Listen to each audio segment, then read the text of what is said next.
Hi, everybody. Hey, King Chris, how are you? Make sure you hit the like button, guys, as you come in. If you want to share me out, share me out. Y'all, I am not going to be on here no more than about 45 minutes to an hour. I'm tired. It's been a long day, and I'll come if we don't finish the testimony out.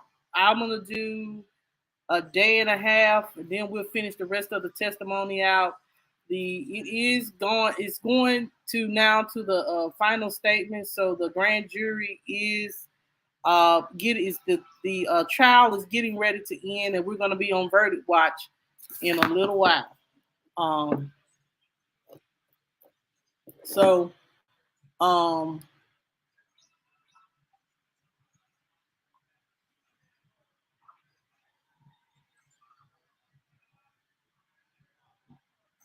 just give me a second here. So I hope everybody. I'm just gonna wait a few minutes for everybody to come in, and then we're gonna get into this. Make sure you hit the like button as you come in, and if you want to share me out, please, y'all. This ain't even okay. Let share it.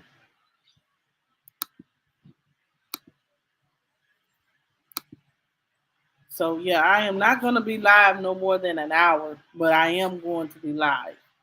But I definitely wanna. Hey, Jagged Little Edge, how are you today? Thank you for coming in. If you guys haven't subscribed to Jagged Little Edge, make sure you subscribe to them.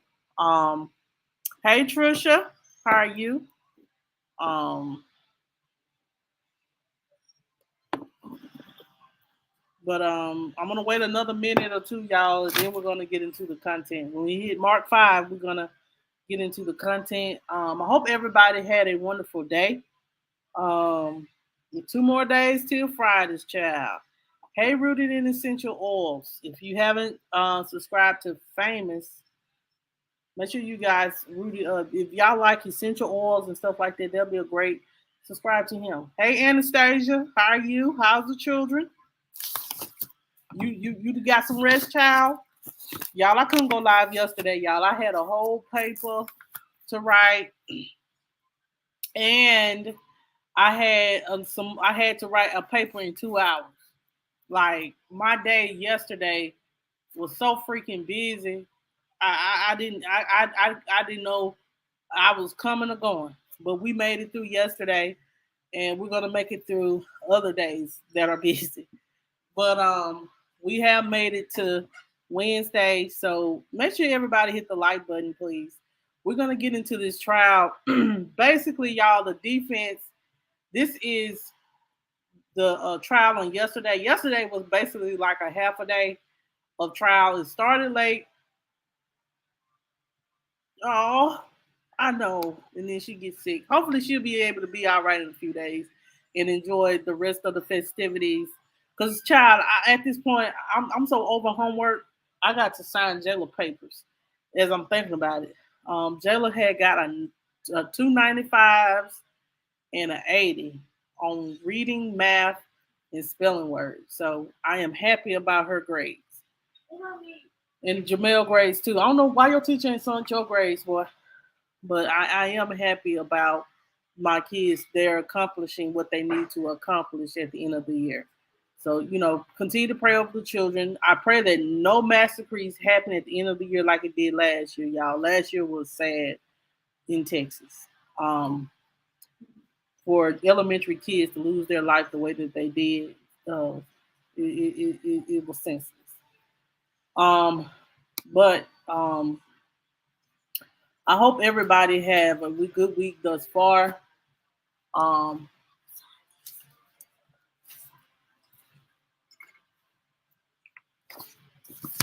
Hold on, y'all. Where my pen at? Hold on.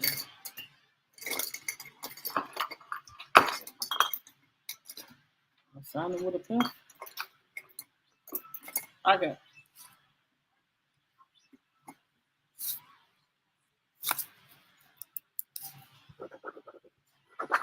Here.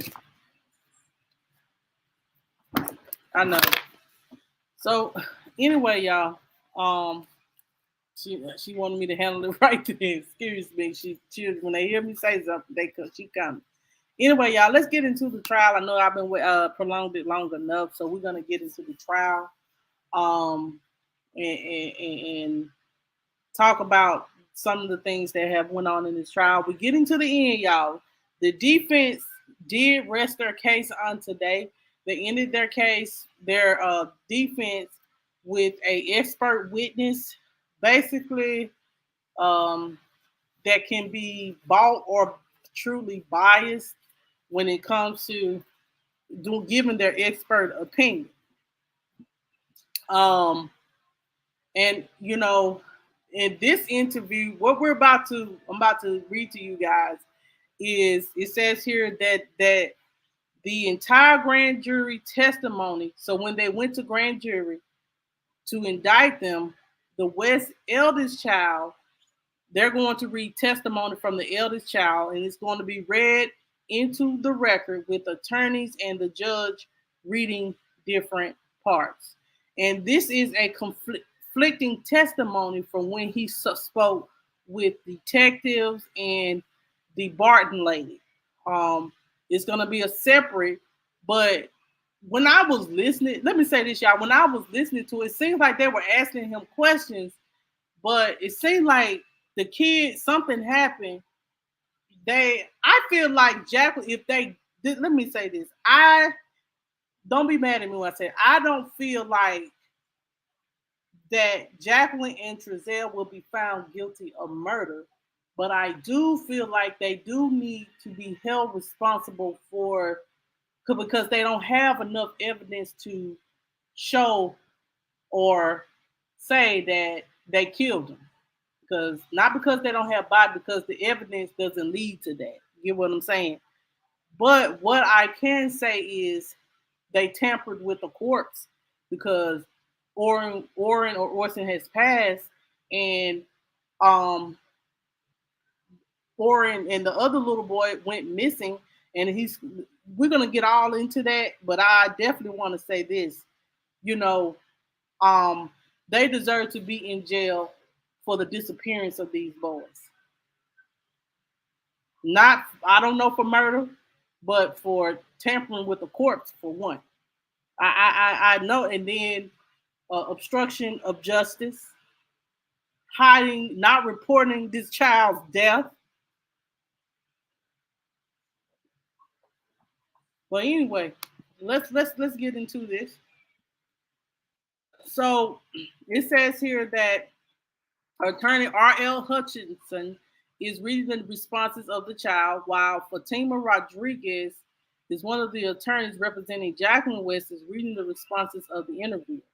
The boy said he went to first grade and then was homeschooled. He identified a photo of Jacqueline West as his mother and said she taught him. He identified a photo of his father and said he's nice and smart. The boy listed his other brothers, including Ori and Orson. The interviewer asked about his brothers getting into trouble and how they were disciplined.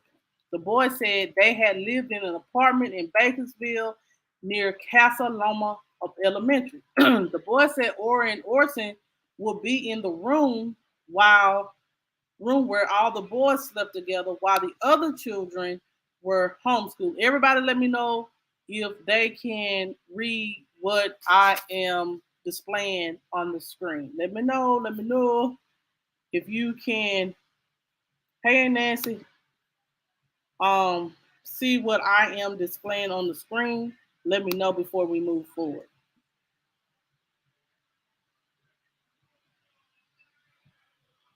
Whew.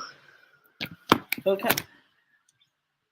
Can y'all see it? Because I can, but I'm reading it. Okay. So it says the boy said we all had a bed on a floor, a mattress with a pillow. They all slept on the mattresses on the floor except for Orrin, who slept in the crib, he said. The boy identified photos of Orrin Orson. He said Orrin would cry a lot for no reason. He said his parents would place him in a room in time out when he cried.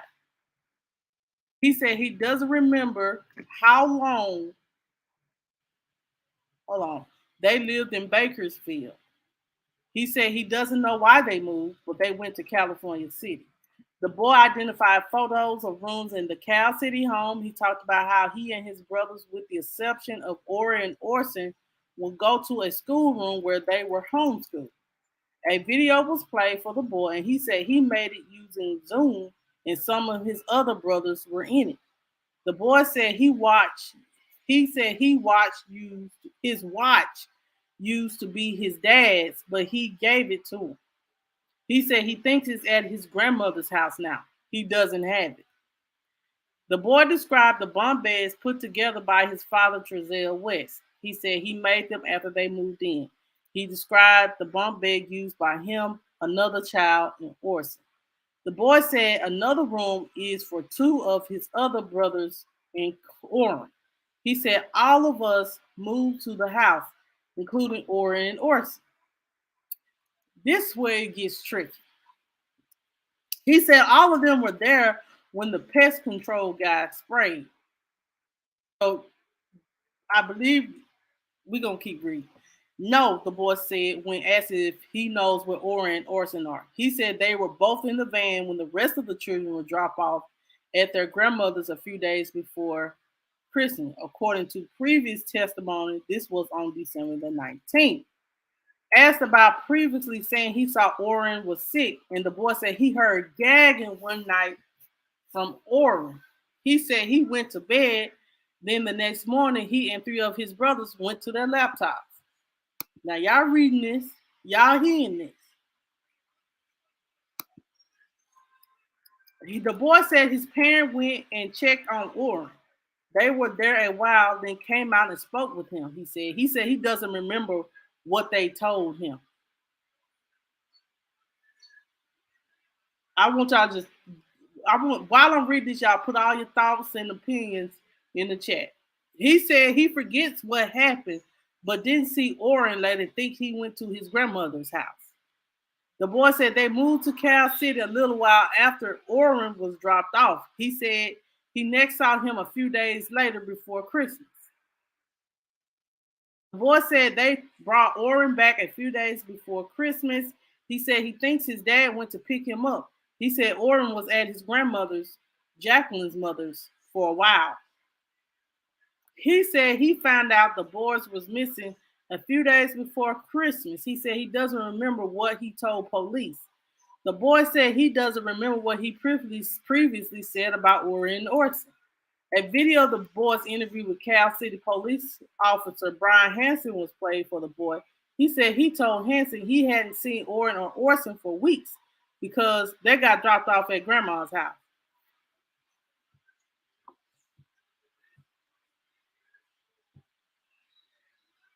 I'm gonna ask y'all this question: is this believable? Let me ask y'all a question: do y'all think this testimony is believable, or what I call, or is this priming, or been primed, or he knows that that his parents are in trouble and he wants to help them not get in trouble, and he's just because how you not gonna remember all what you said. So the boy talked again about hearing Orrin gagging one night. He said his parents never talked with him about it and doesn't know about Orrin being sick. Hold the hell up. This is the conflicting stuff. Now, early on in the tweet, the boy like 12, 13. At the time, he might have been 11, 10, 11.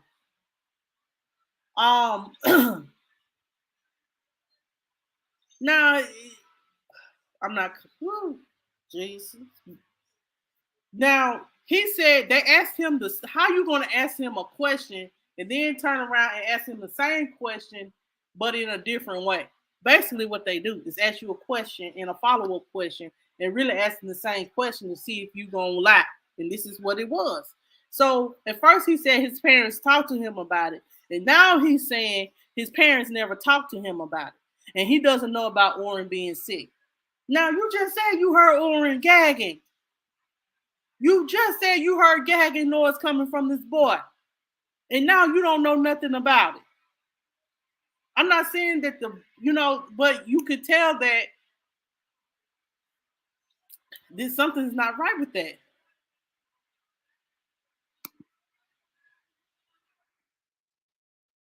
They played the video of the boy telling a social worker his parents told him Oren had died. He said they asked him if they should tell anyone. He said Oren was on the floor. Asked about when his grandmother was on his father's side, watched them in Cal City as they moved. The boy said only he and the three other boys were present, not Oren and Orson.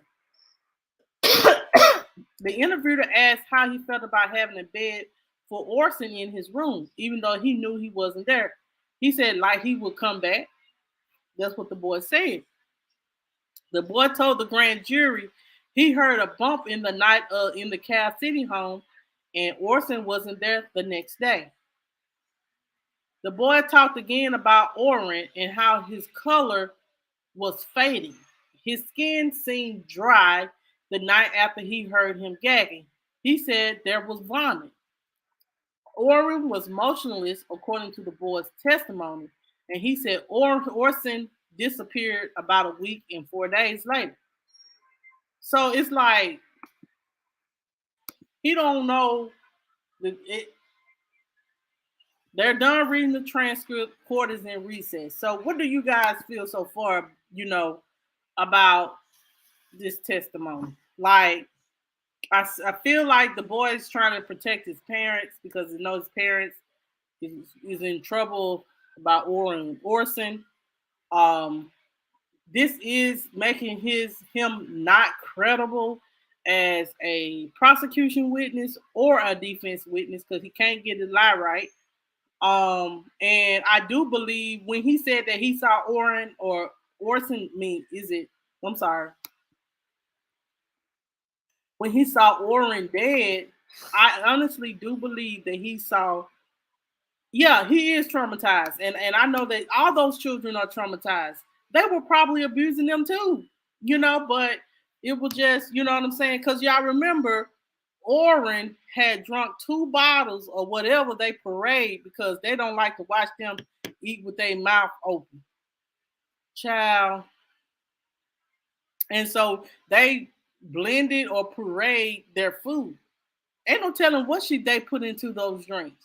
And that boy may have drunk too much or whatever it was and could have choked in his sleep or suffocated in his sleep.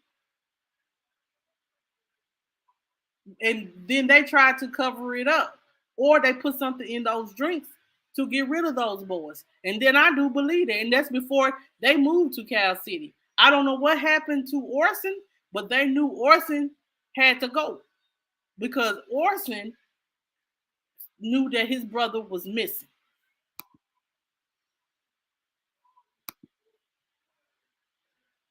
So I honestly, that is going to be conflicting in the juror mind, but but we still that's it's like it wouldn't bring reasonable doubt to where it'll be like reasonable doubt where when the boys were actually missing. That what is really coming down to, like, when did these boys become missing? He keeps saying Grandma Maria.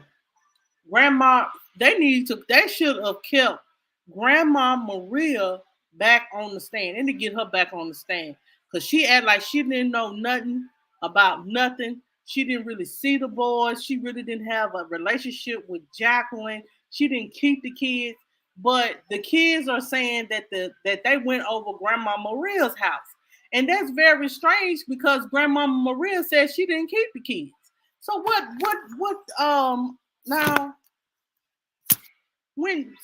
if she doesn't have a relationship with her daughter, she don't watch the kids, You would think if you don't have no relationship with your daughter, if you listen, hey Christine, listen, y'all. If you don't have you and your daughter don't have a good relationship,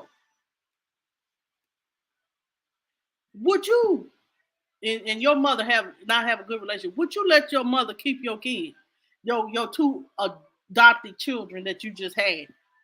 If you don't have a good relationship, you wouldn't trust you. If you don't have a good relationship with somebody, that's why I say Maria was scat on that stand, lying and blowing smoke, and I'd have caught her just reading the tweets in lies, and they have told these kids what to say too, because Jacqueline and Trezell, they asked them, they didn't put all it in the tweet, but taught me the interviewer. I mean, the in grand jury did that. They asked them, did have they talked visited their parents, and at that time, Trezell and Jacqueline were visiting the children during the time of grand jury. So these kids could have been told what to say or been told what not to say. You heard him say, "Yeah, Trisha," because ain't no way he say that they told him something. And then he say he don't know what they told him. Then he turned around and said, um, well, um, my parents didn't tell me anything. I didn't see Orville wasn't gagging or anything. I didn't see anything. I don't know nothing. And I'll be like on the grand jury like this, son. I understand you know, but we have to break that down. Okay, so court was in recess for 15 minutes, y'all. We back. Alexia Stallings, lead counsel of Jacqueline, is going to play several videos. The first video is of Officer Brian Hansen interviewing the eldest son. The next video is from interviews with the eldest child on December 28th, something that the people have already seen. Social worker Sonia Barton asked him what he smelled when Orrin had died. He says he didn't smell anything. A minute later, he says he did smell something, but couldn't tell what it was. The boy asked the social worker if his parents had enough food because there is police tape surrounding the house. That video has ended. Another one is about to be played. So court was in recess and won't return until 1:45 and said they're getting close to the end of the trial. Now, y'all, after that, they went. They didn't come back on in the audio. And um, hey, Reese, how are you? Um, they didn't come back, and so if they didn't come back, then um, then the next they said that they'll be the court was in recess till today. So let's get to the defense. Um, they had a basically she don't have good referrals on social media, but um, she um, she was the defense expert witness, and I'm gonna pull her stuff up in just a minute, y'all. Just give me a second. So, what do you guys think so far? I do believe that Bakersfield and Cal City Police Department and the federal FBI should have did a better investigation of the death of these children. They should have went to Maria. Since the kids was placing Orrin and Orson with Maria,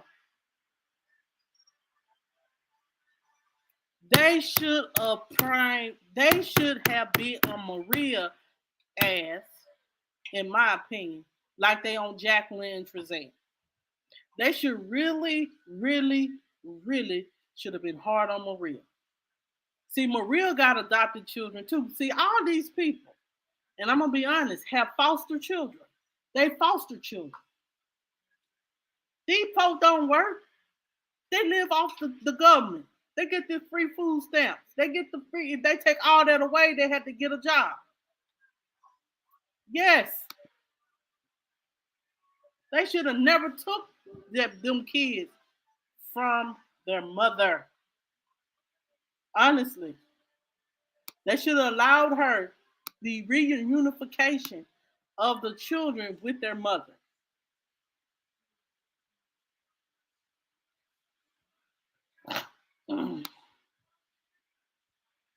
Now, court this morning was a little bit boring, but I'm gonna read it. If I don't get all to it tonight, y'all, we got tomorrow. Court will is like I stated for the ones coming in. The defense they didn't have a lot of witnesses. Um,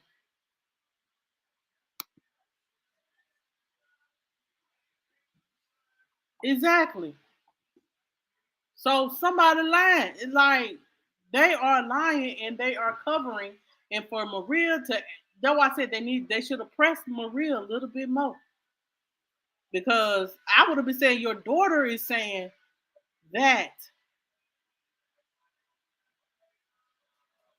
you had Oren and Orson, and if she ain't, I would have made her lie on the stand so she can perjure herself, hmm and be a liar.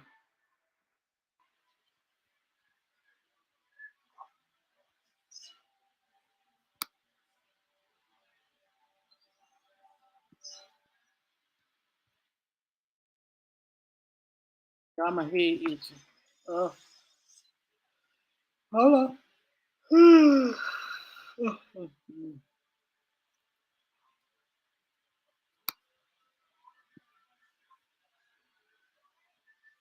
I'm coming. Just give me a second. Let me find what I'm looking for.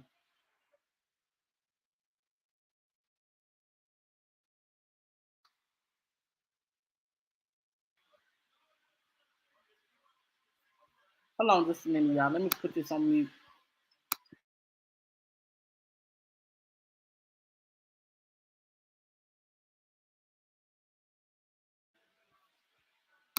Yes, but see, it wasn't because they waited too late. They were investigating the family, Trisha, as soon as, like, they always thought that they was guilty. We just didn't think they were.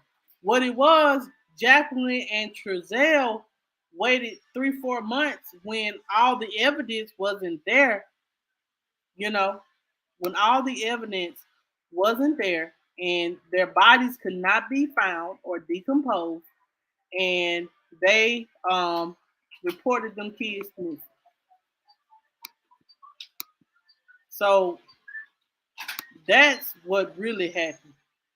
It, so even though I do believe that they did a shoddy investigation that should have investigated a little more, but they did not report them kids missing till about 2-3 months after they were missing, in my opinion. Exactly. Because the investigator said when he looked around the fence and looked at fingerprints, you're gonna see footprints. Only footprints he saw was Trezell's. So Trezell and Jacqueline came up with this big grand scheme of things, and let's saying the neighbors got cameras, so let's make it look like we're putting wood back and forth into the house, opening the gate, and then I'm gonna run around and then make it like I'm in a panic to go look for the boys. It was just child.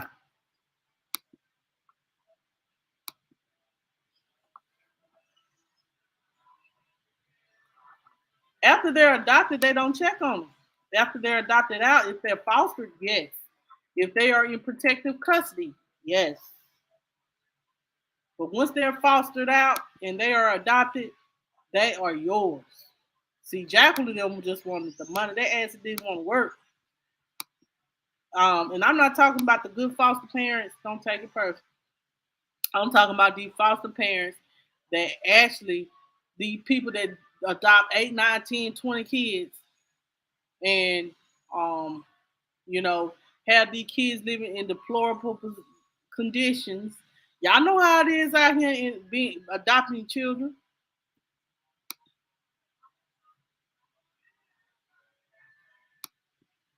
But see, eventually everybody the family would have been like, "Where are the boys?" You know what I'm saying? And then they're taking the government money, knowing that they ain't got no boys. It says here the trial of Trezell and Jacqueline West is back in session.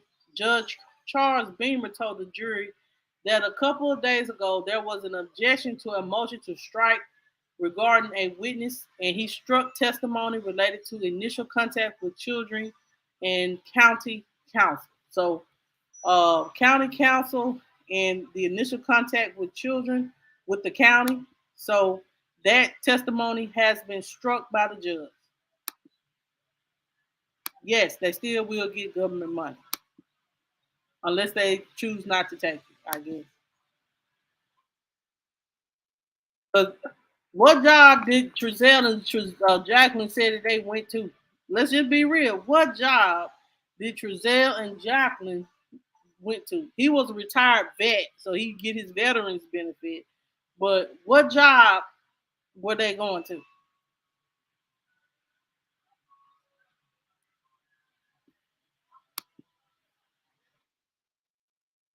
It says here, okay. So we on the 20th day, child. This 20 days of testimonies and different stuff. So by like I said, by the next week we should have a verdict. It says here, oh, and Friday, y'all. I think Eric Smith opening statement has been released, and we're going to listen to that opening statement. Thank you, Chris, for sending me that because we will be listening to it. Maybe Friday, maybe Saturday, but we're gonna be listening to Eric Smith opening statement because I'd rather hear it in real time to get the real understanding because tweets don't give it the justice when you're hearing it. Like I've been listening to the trial off and on when I can, and you find out so much more listening to the trial than you actually looking at these tweets. Honestly, and the ones that has listened to it too can say the same. Um, so it says here that Alexia Torres Stalin, lead counsel for Jacqueline, has called Dr. Susan to the stand. She is an expert witness who the defense will use in and to show as an expert to show. I'm gonna put that expert to show the testimony of the West elder child was influenced by interviewers and isn't reliable. So they're saying the child. Okay. Um. So the defense saying that the eldest son was influenced or primed to say that Orson was missing, and they went to grandmother's Maria's home, and that he seen his body and all that, and he said that the parents said to call the ambulance. Talking about it was a figment of his imagination, and that he said it all to keep the people happy. Child. You know. Um, Napolitano is Susan. Susan child, because ain't no way, is a clinical and forensic psychologist. Her clinical practice involves helping people through her private practice. Her forensic practice is the place where my psychological knowledge intersects with the law. She provides answers to complex legal questions regarding child forensic interviews. Susan is going over her education and qualifications. The youngest child, um, Susan evaluated, has elevated is 18 months, and she has treated children as young as 2 or 3 who have experienced trauma. Susan testified she has been part of FBI investigations where they relied on her. She also worked with other agencies and has interviewed children regarding allegations of abuse. Susan said she's testified about 150 times in criminal, civil, and federal court. She has at times been appointed by the court when it comes to criminal matters. She testified about 50 of the time for the prosecution. The other 50 for the defense. Susan testified yesterday was the first time she met Trezell and Jacqueline West. She said sometimes she avoids getting to know the parties in a case to avoid bias. She has not met the West's four other children. She primarily was asked to look at forensic interviews of the children. She has been examining this case for about a year. Hold on now. So you ain't met nobody, but um you've been looking up this case for about a year, Miss Susan, and you could have created your bias in a whole year. Let's be honest. You can have your biased opinion by the time you made it to court after reviewing what you know over a year ago. So that was a conflicting statement right there. That was a conflicting statement. She charges $350 an hour for forensic work and was approved for 100 hours of work on this case. Susan has reviewed police report that were summaries of the first forensic interviews and one related to Wanda West, Trezell's mother. She has watched interviews of the West children and looked at the transcripts and CPS summaries. Susan testified she listened to parts of the testimony of the boys at trial. She has prepared a PowerPoint to assist in her testimony today. A child forensic interview flows from specific training, the most appropriate way to question a child to make sure the interviewer's beliefs don't influence the child. There are a number of protocols that have been together, a list of do's and don'ts, Susan said. The goal of a forensic interviewer is to prevent a false conviction or acquittal in child abuse cases based on the interview with the child. Susan is going over older cases, which has nothing to do with this case. Prior to 1975, that's over 40, 50 years ago. Shoot, hold on. It's 2000 and child. There was a mentality of what happens in your home is your own business, she said. After 1975, that changed. There was an ideological swing to protect people in the home. There was some waves of hysteria that took place in 1980s and the 1990s, she said. People began suspecting satanic child abuse rings, including Bakersfield's own Stoll case, where children were overzealously questioned to put people in prison. uh, um, it says large numbers of people were convicted on child interviews alone. When this is what Susan said, and when later examined, the evidence was found to be flimsy. She said the cases lead to changes in how children were questioned. The forensic psychology field developed as a result of cases. There were recommendations for a more systematic protocol of how questions children when abuse allegations were involved. Susan said, "Just give me a minute here, y'all."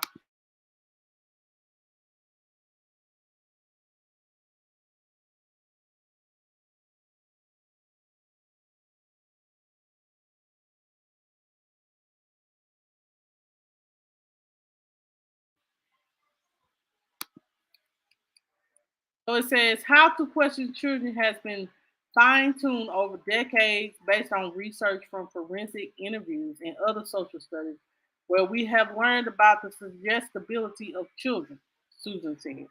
One study dealt with misinformation. Information. Children were playing Simon Says and were asked to touch their stomach and another child's nose. 1 month later, social workers interviewed the children, and half the social workers knew nothing about the study.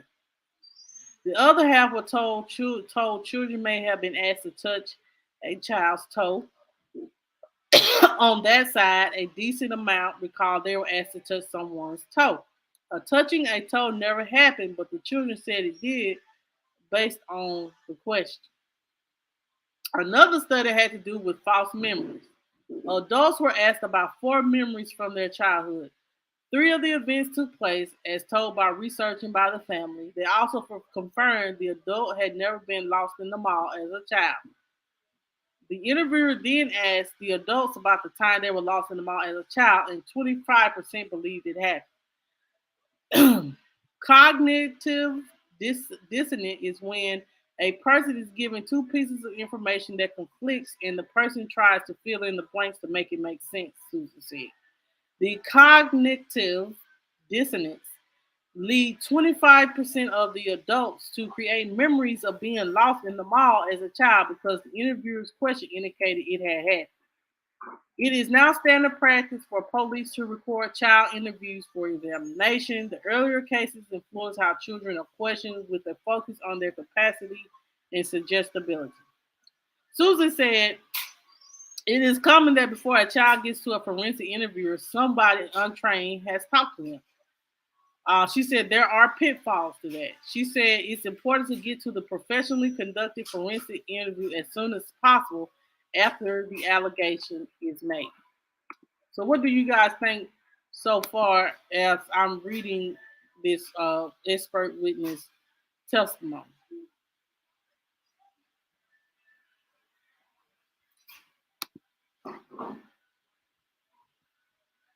Yes, you would, because if and let me say this reason, if he were crying, if he were crying all with them, he would have been crying when he was kidnapped, and they would have heard him crying. If one was crying all the time, that would that's crazy. So let me continue on. Susan said, suggestive question. When you ask that question of a child and give the answer to the question is the question.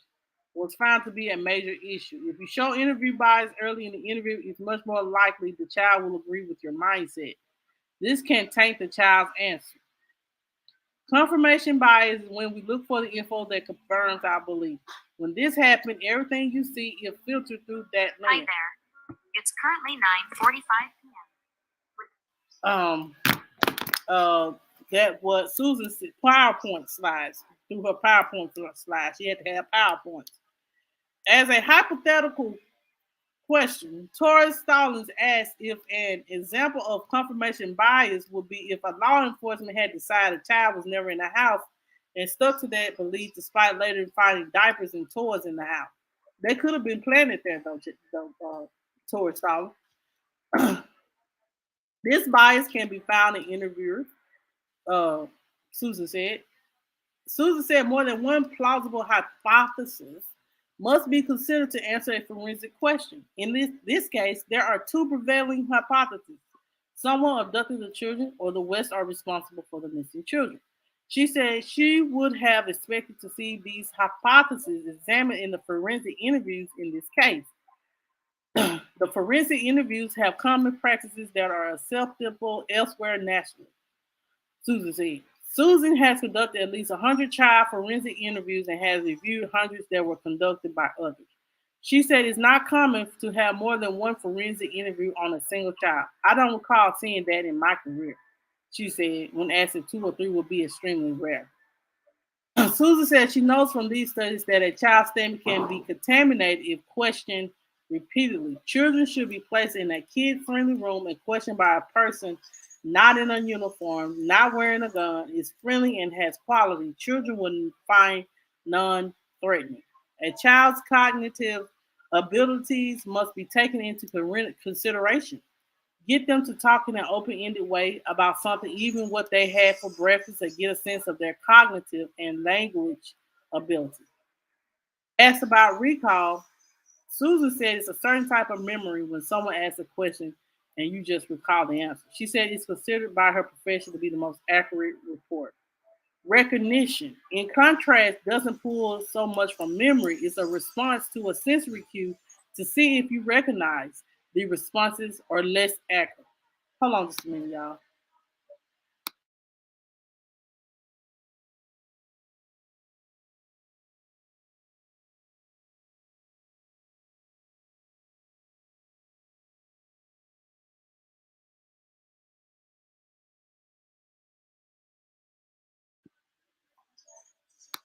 Um, Tori Stallings is going over interview phases with Susan.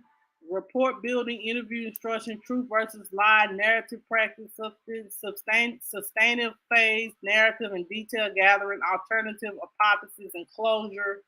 A forensic interview should question an alternate hypothesis in a non-leading way to get to the truth. That's what Susan said. Court is in recess for about 15 minutes. Court is back in session and is Susan is still on the stand.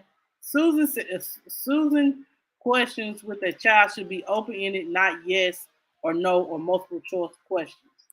Example of improper questions will be leading, suggestive, coercive, repeated, or social pressure questions. Susan, in regards to the elder child interviewed by Cal City Police Officer Brian Hansen, found some things highly atypical, particularly when Hansen asked if the boy knew killing someone or assisting in the killing of someone was wrong. So Tori Stallings is playing the first interview. After the watching a portion, Susan said the question about hurting or killing someone would prime a child into thinking someone had been hurt or killed and placed in his mind that something happened to Orrin Orson. Susan said an interviewer must be clear about what they're talking about when they're questioning children. Be specific, don't say they or them, give the exact name. Going over the interview, Susan notes, as Stalin called it, there are no anchors in time. The officer doesn't give a specific date regarding his questions about when the boys were dropped off. For example, regarding the interviews conducted by social worker Sonia Barton, Susan said she did a lot right in the questions she asked and follow-up questions. She said Barton was clearly trained as a forensic interviewer.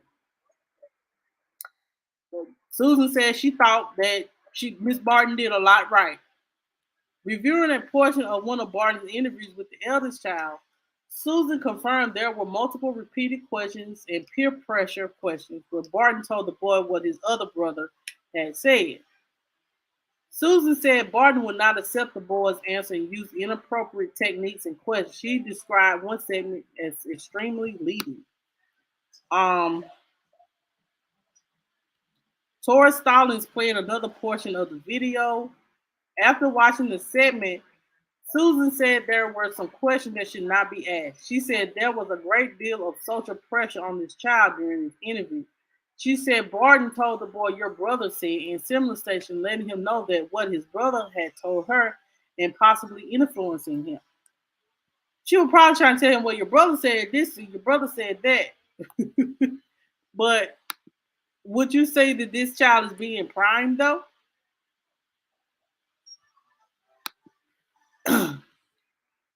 There was also implementation of ideas and dramatic, scary words like spank till you bleed in that segment. She said that portion of the interview was poorly done by Bart. Another interview segment is played. In this segment, Susan said the eldest child is being asked a question over and over again to confirm with what his brother has said, and she hears skepticism in the Barton's voice. One question by Barton goes along with the lines of, what will it take for you to speak up? Which Susan said falls under the label of coercive and suggestive questioning. Regarding Barton's testimony yesterday, Susan said the documentation that indicated she believed the early child was lying indicates she had preconceived notions and bias before the boy was questioned on December the 28th. The eldest child never says Orrin died until Barton asked something about Orrin's body, which in listen to this. Susan opinion led the eldest child to think about seeing him dead. How you gonna think? Now, how you gonna think? How you gonna think that a child is somebody's damn dead? How you gonna think? If you say you get out the bed and this person's face is gray and your parents done told you that to keep this damn secret, and child, now y'all reading this? I'm not making this up. This is this enough reasonable doubt in your mind?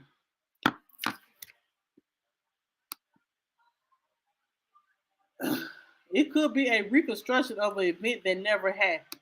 So him throwing up, him making the gagging noise, That was just something that was made up in the boy mind. Him seeing the boy cold.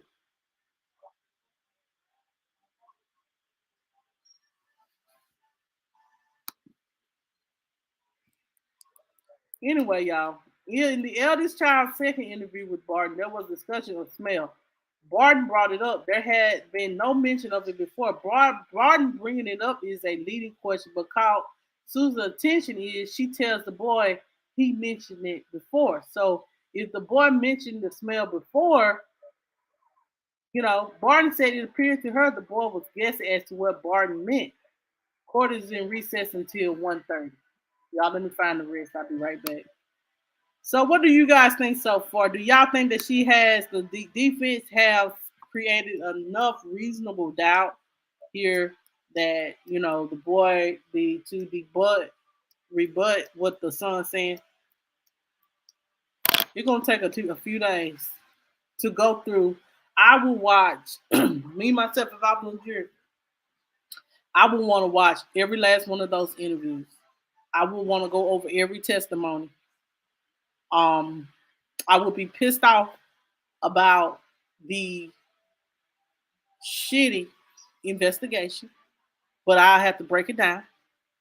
And I would, just look at every testimony and leading, and I would look at Maria's interview too, everybody's testimony.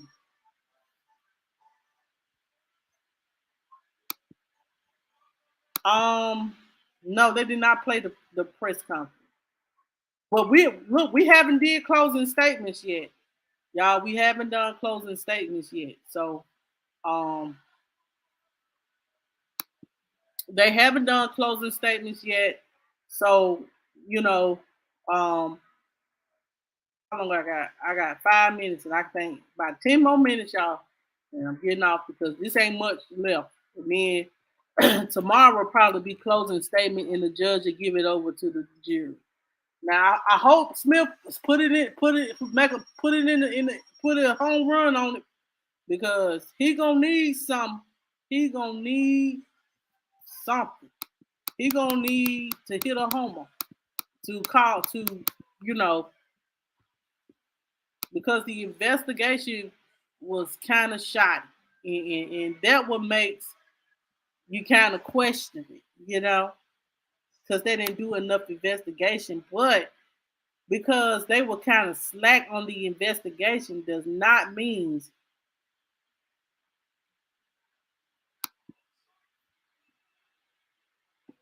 they ain't finna take no stand, child. Oh, they will eat them up on the stand. They will eat them up on the stand.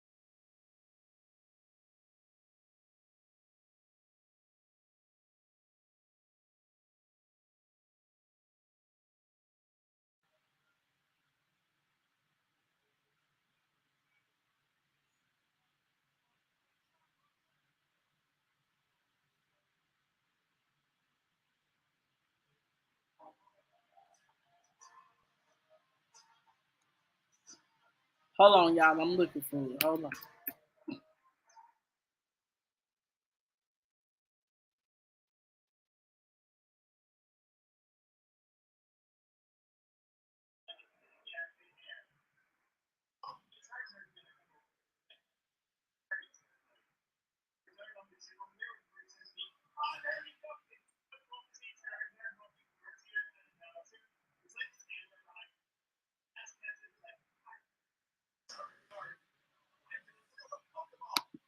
All right, y'all. Here we are. Here we are. Here we are.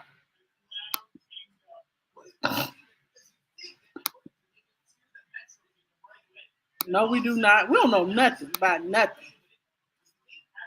We don't know nothing about nothing.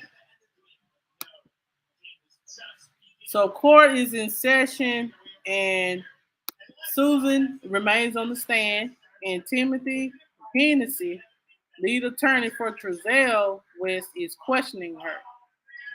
Susan said there are cases she declined. Susan said this is one of the few cases where her fee was accepted in a public defender type arrangement. Susan said children can make false statements without intending to lie, and Hennessy ended his question. Sidebar for from Miss Stallings, and they're back, and the defense has no other witness. Hold on, I done missed something because Smith Duke's questioning. Hold on, y'all.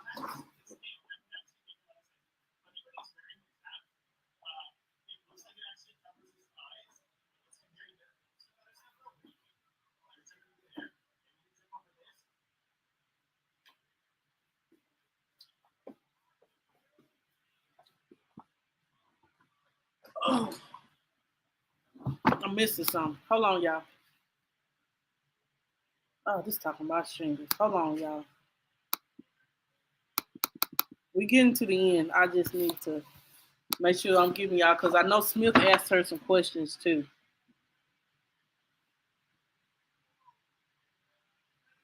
Y'all, this been a long time coming for these boys. I ain't gonna lie.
Okay, here it is. That came back from break.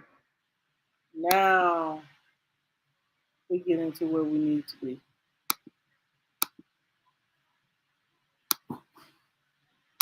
All right, y'all. So it says here is back. Susan is back on the stand, and it says here she is a clinical psychologist witness. Um,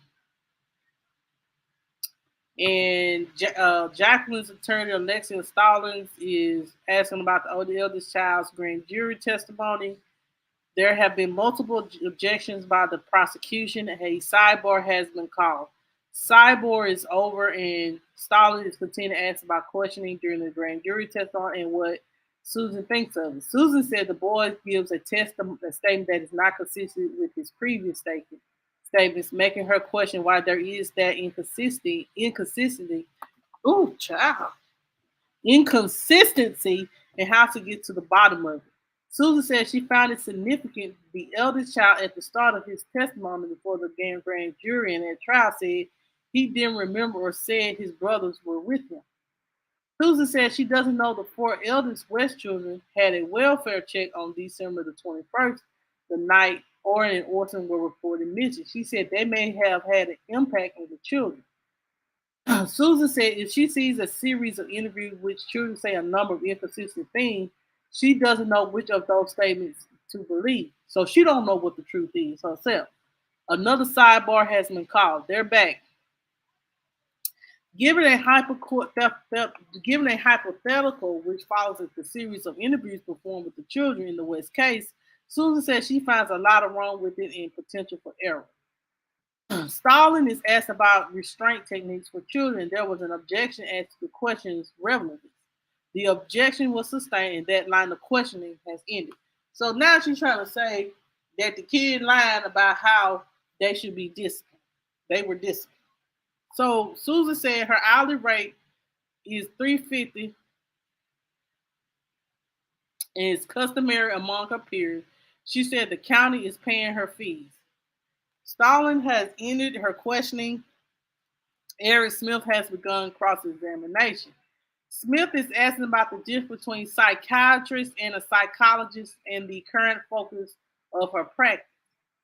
Susan says she works on child custody evaluations, evaluates sexually violent peds. She said she reviews 5 to 10 child forensic interviews a year. The last time she conducted a child forensic interview was in 2006. Baby, hold up now. 2006, things changed. So it's been, Eric said, Mr. Smith said, so it's been 17 years since you personally did one, Smith asked. She said, I guess time has gone by fast. Yes, it's been 17 years, she said. Asked the last time she testified for the prosecution, Susan said she couldn't recall in the state case, but she testified for the U.S. Attorney Office in the last 3 years. Smith asked who pays better, the prosecution or the defense. Susan said it depends. She could get paid quite a bit more if hired by a private attorney than through a state office. And if y'all look Google her, she ain't got no good reviews.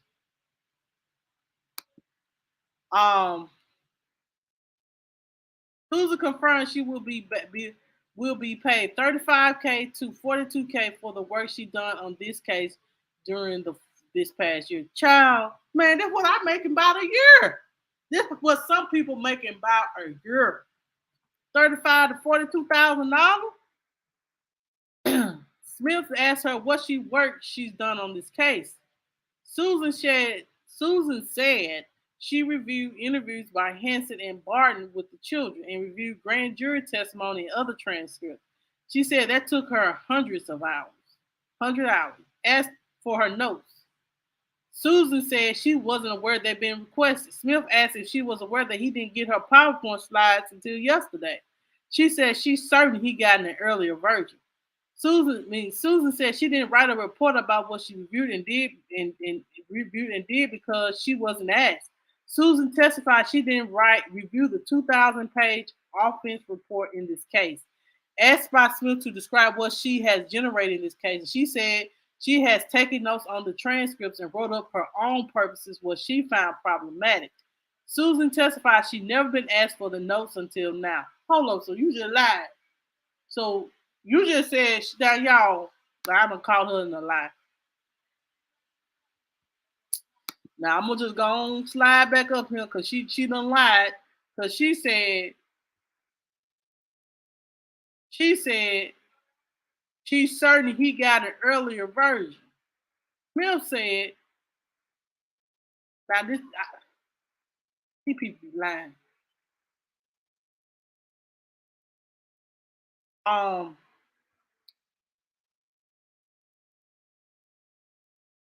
And wrote up her own purposes. She has never been asked about this notes until now. And she said she can get them to him. But what that was that I just read? There you go. The part testified she didn't review 2000 offense report asked by Smith to describe what she generated. She said she was taking notes on the transcript and wrote up for her own person what she found problematic.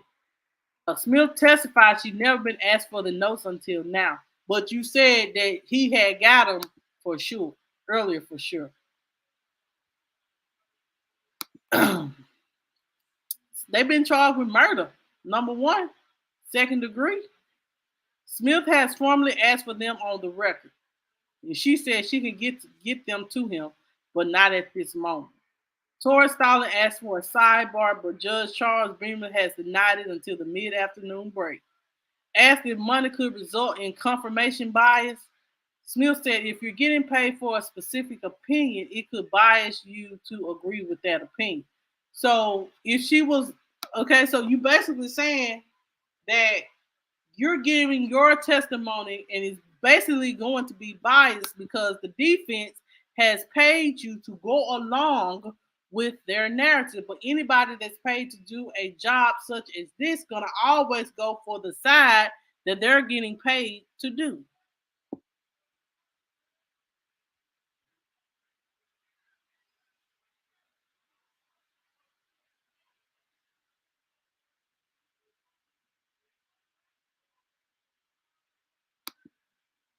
Um,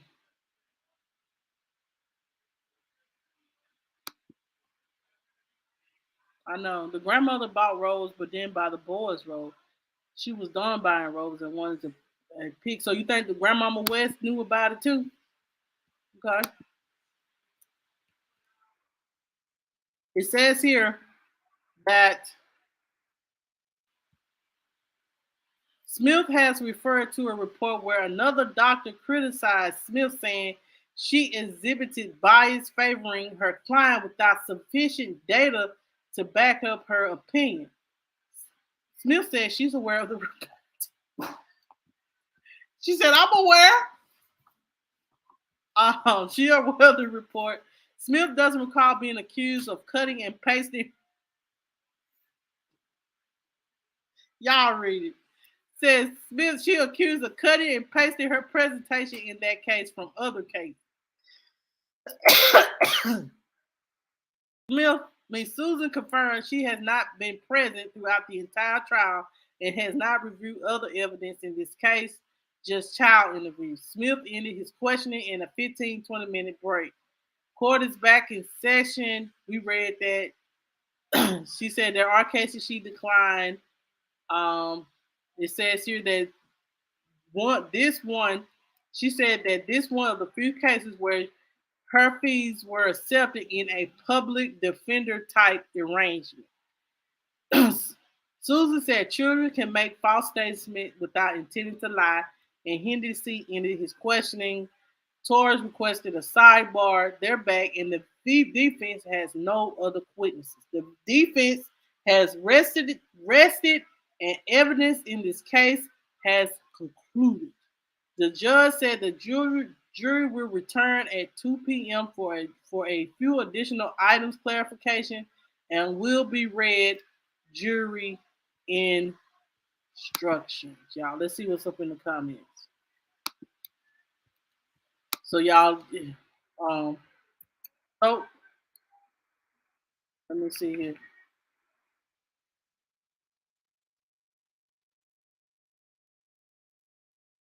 So y'all, they bought tomorrow will be jury instructions, and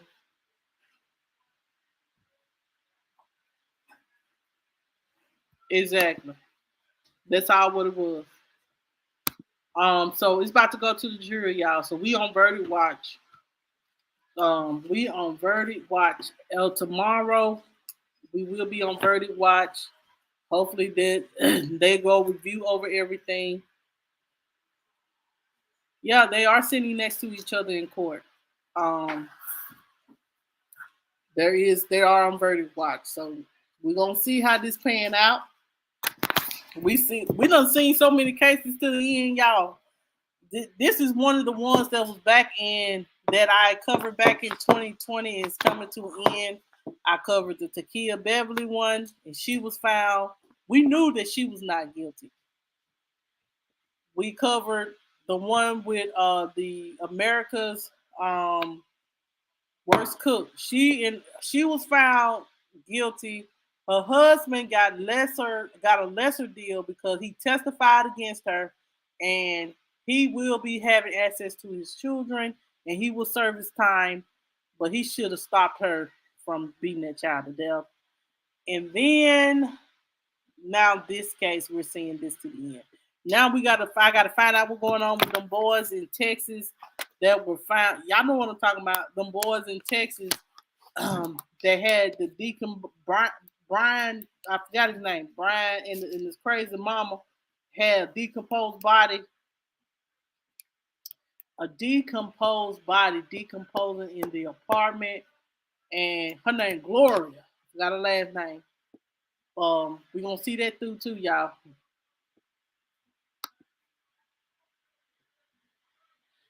The reason why it's gonna be so hard. They're gonna have to go by detail, is because there was no blood. The boys was the only thing that the jury can go by was the boys were not at that home. That we know for sure.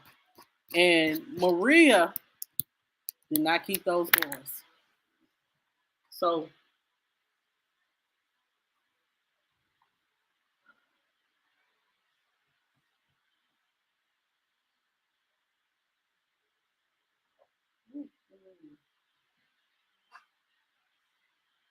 so they better get that lie right. Anyway, y'all, I'm gone for the night. It is 10:13. Y'all have a good night. I'll see you guys on tomorrow. Peace.